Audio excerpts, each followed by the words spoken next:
Action. Carl here. Post-trade deadline, Bleacher Bum TV, episode 15. We're in the garage, right? I got Danny Lance in the ones and twos, playing a little Jenga. Cubs just got done doing absolutely jack shit. We got plenty to talk about. While I'm building up this block, Danny, could you do me a favor? Take the green screen down. All these Bleacher Bums we do, every time we show up, we put on a nice show, give a good story, the narrative for Cubs fans. You know, let's bring in Willson. Don't do any of that shit. I want you editing a thing. Take it down to the studs. I want everyone to, this is what it is. We just sit in this room and we try and be as positive as we can about the Chicago Cubs. Starts week one. I think maybe we'll have a special season. David Ross, the guys come back some big pieces from last year, or take a step. Wisdom, take a step. Schwindel. There were a lot of compelling reasons. I mean, we even went out and signed Marcus Stroman for 3 years and $25 million a pop. A lot of reasons as a Cubs fan to say maybe things go as well as they can go for us. Wouldn't that be like a nice change of pace as a Cubs fan? And here we are in the trade deadline. I'm sitting in the garage, well, not the fucking garage now, and I'm playing some Jenga. I'm going to rip this thing apart. This is a little bit of a demonstration because we're going to talk about the Cubs moves. We're going to talk about the trade deadline. Obviously, we've been doing a lot from the MLB standpoint of like, oh, can you believe this guy and that guy and this move? But the nice thing about Bleacher Bum is, and I'm just going to build this block up. You guys will see what we're doing throughout this. The nice thing about this show is mentally, we just focus on the Cubs and what we like, what we don't like.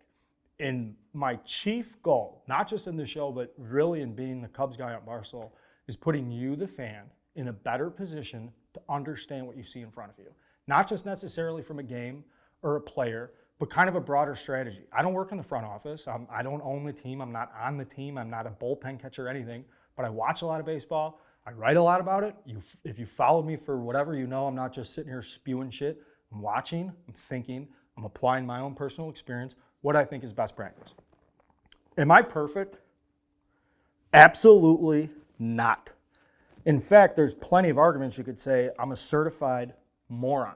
You could say the Barstool guys are just, we're just casual fanboys. We just hang out, like to have a couple beers every now and then.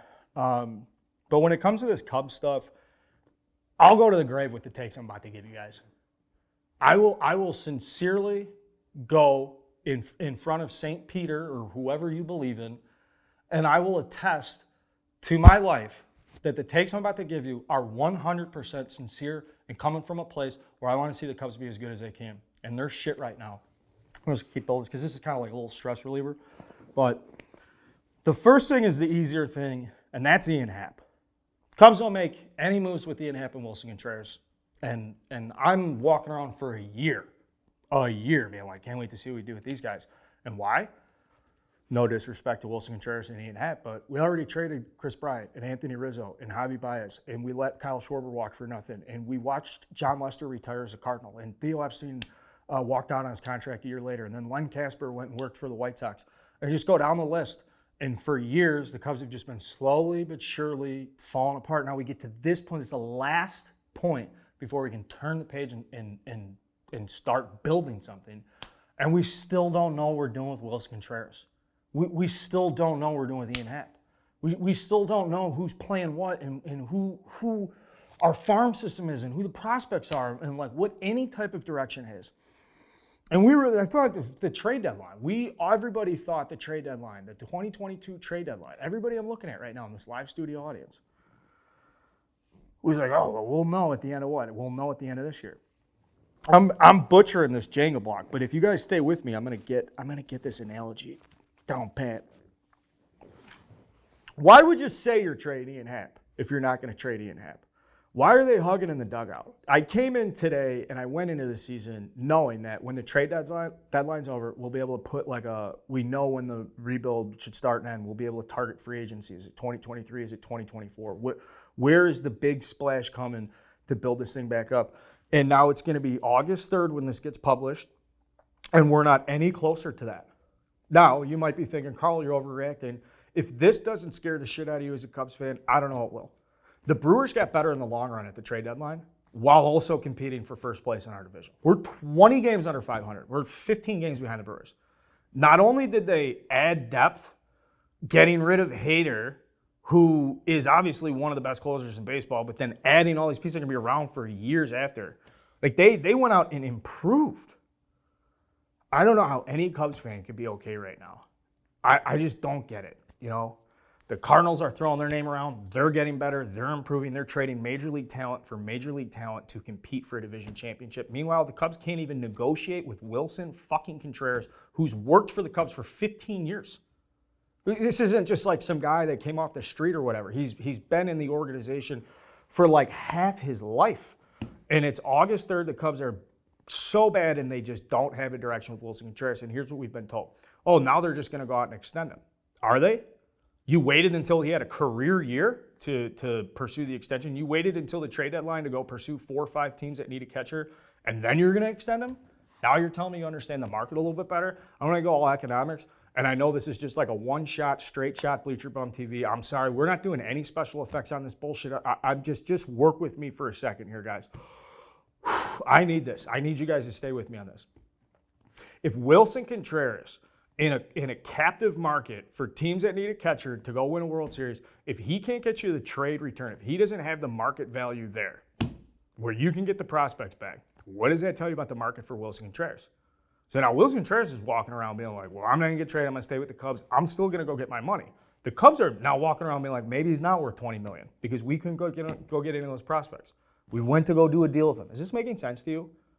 Is this? Because I know I'm just going right now, but I'm trying to put you in my head because if Willson Contreras doesn't have the market value now at the trade deadline when teams need a catcher to go win a World Series, there are teams that are like, oh, we could win a World Series if we had a catcher, and you don't have the interest in him. He's having a career year, one of the best offensive seasons a catcher's put up in a decade. And now you want to go to the market with this guy in free agency? What do you think his agent's going to tell you? Oh, and meanwhile, there's a bunch of teams that weren't in on the trade deadline that would be more than happy to go spend $15 to $20 million on a catcher. And now Willson Contreras can go field those offers. And you're going to go extend him after all this stuff? Is anybody following this logic? And now the Cubs are going to make it sound like, well, this was part of the plan all along, and we were never willing to give up with him. We weren't going to part unless we got what we wanted. It's a crazy time to pull the leverage card, pal. You got rid of everybody. Now we're the last step of the way. I can't be the only one that's like fucking miserable about this. There's a good block. Let's just rip this baby up here. And meanwhile, a lot of Cubs fans are walking around going, this is it, we're going to get Willson Contreras. Willson Contreras be a Cub for life. Carl, you don't want him to be a Cub for life? He's been a Cub for his life. They're 20 games under 500. They have no starting pitching. We just traded the only glimmer and hope in a homegrown reliever we've had since I'm racking and I'm still going. I'll go Rowan Wick, and even then we traded for him. Scotty Efros finally makes a name for himself. We give him up to the Yankees. Got 5 years of team control left for a guy the Yankees don't want as a starting pitcher when the Yankees need starting pitching depth. They just traded Jordan Montgomery, and now we're going to take one of their top pitching prospects. What does that tell you what the Yankees know about this guy? I don't want to shit on him. I'm sure he's fine. I'm sure he's going to be a guy you're going to be like, oh, isn't he awesome? In the meantime, he's going to keep making these moves, right? I get a little wobbly here. That was a bad fucking pull. Guys, the point is this. You want it to be better than it is. And if you're not facing reality right now, I encourage you, step into this world with me. You're not going to get it from ESPN 1000. You're not going to get it from the local station. I don't know why I just called out ESPN 1000. I like all those guys. That's just a symbol for the local coverage because who's going to come calling Tom Ricketts' name? They're handing out credentials, media passes, access. You want to interview people. It's a hot ticket in town. If you're in media, it's very hard to criticize the Cubs. I know this personally. I know this because personally I've been uncomfortable criticizing the Cubs because I've been on the receiving end of like, well, you can't say that and do that. But at some point, as a Cubs fan, I don't really give a fuck. This is going way longer than I anticipated. And I'm just building this Jenga block, and I'm almost done. Ian Happ's going to be around for a little bit. You probably shouldn't even put his name in trade consideration. I don't even know what was going on with that. These guys are hugging each other in the dugout. I don't want any cuts on this fucking thing. This is just one fluid. You press publish on this thing as soon as we're done. And now Ian Happ's got to come back to the clubhouse, and now they got to act like, hey, good to see you. Like, what does David Ross say to Ian Happ? And what is the front office doing to this clubhouse and these people and these relationships? Ian Happ's on the radio today saying he's lonely, he doesn't understand what's going on. And do you think the front office is talking to these guys? No. I know, if anything, the two most surprised people right now are Willson Contreras and Ian Happ. Think about that for a second. The guys that are actually in the middle of this stuff were like, why are we still Cubs? Ooh, look at the balance here.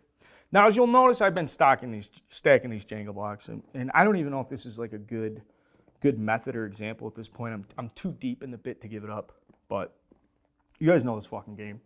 And building a baseball team ain't much that different because you want to get it high, but you got to be smart about where the foundational pieces are. What can you take and all this stuff?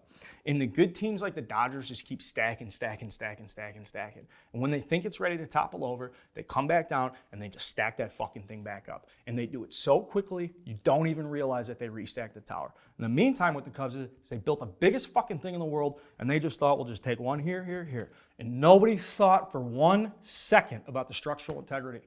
And now here you go. Somebody go pull a block. Jed, today we asked you to go pull a block from the Jenga thing. We had you go up there. It's your turn. And instead of pulling a block, you walked back and said, I just can't. I can't because I don't know. I don't have a move. And at some point, right, you just have to just fucking, it's like, it is what it is. It is what it is. They'll put it here, the next block, and at some point you just build a fucking thing over, dude. Like at some point, just start a new game. And we're not doing it. It's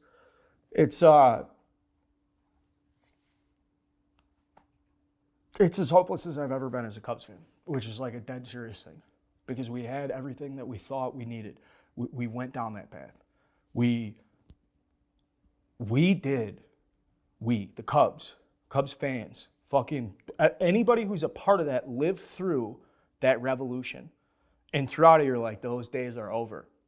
You know, and it's not to be too, they're back. But they're not back by accident. The days of being a Cubs fan where you're embarrassed, where you're jealous of your division rivals, where you don't understand how smaller markets with less team, less talent, less resources can go out and be significantly better. We're back to those days of just scratching our head and being hopeless and confused. And the reason it hurts the most is we're back there because of incompetence and bad decision-making. Not accidents, not COVID, not any of this bullshit the Ricketts want to run out. Oh, we had to fire all these people. We're back there because you guys just can't run a baseball team. You just can't. I mean, the only way I know that is because I've watched it. So this is the end of Bleacher Bum TV, the trade deadline special. How excited was I for this? I called you last night, was like, let's push it. We're going to sit here. The deal goes. We're going to drop all the stuff. And now I'm just living my best life here. I'm like counting down the seconds until I can go home and just run through those Miller Lights and have a couple of fucking nice heaters on the back porch and just think to myself, why did I ever make the decision to let this matter so much to me? Why? There is no answer to that question. I just take peace and comfort knowing that there's plenty of you with me that are feeling the exact same way. So whether that's right, wrong, whether I'm a fucked up guy, normal person, whatever, I know I'm not alone in these feelings. The only thing I absolutely hope, wish sincerely is that anybody who's in charge of the Cubs, if it could ever get back to them that the Cubs fans, like we want better and we deserve better, it'd be cool to see them take some action. This has been a significantly longer Bleacher Bum TV than I anticipated. Shout out to Danny Lance for the edits on this and sticking around with me. And if you expected a more tight show about analysis and why I think this and that, I think that the Cubs got put in a corner and that they can't get out of it. I think that they had no choice. I think that if you did make a move, you had no leverage at the table. Everybody knows how pathetic the Cubs are. Everybody knows where the pressure's coming from fans. You know, we're the ones who have everything to lose, and we lost. And we'll see each other, I guess next week with a fucking robust follow-up on Ian Happ and Willson Contreras since the trade deadline. And God help us over the next coming months as we put together what the next piece looks like, what we're doing, the plan, the strategy moving forward. If you guys want anything from me, I will regretfully admit that I have no fucking clue what the Cubs are doing, and that's because I just have absolutely no fucking clue. This is Bleacher Bum TV. Subscribe to our YouTube. Say a prayer for me. Hug a loved one. We'll see you guys next week.